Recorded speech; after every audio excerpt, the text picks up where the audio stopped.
Isa po sa mga concern dito po sa ating SHS program na ito ay yung pong hindi po pagiging matagumpay noong pong adhikain nito na pagka-graduate mo, meron na kaagad pong mga kumpanya na willing na kunin ka bilang mga manggagawa nila.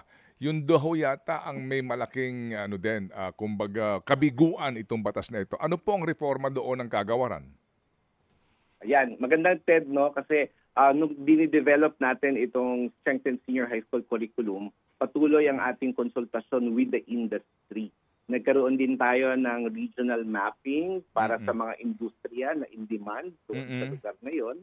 At ang maganda rin sa reformang ito, matibay ang ating pakikipag-ugnayan with TESDA at SATSED para kung ano mang track ang pipiliin ng bata, ay meron silang continuity.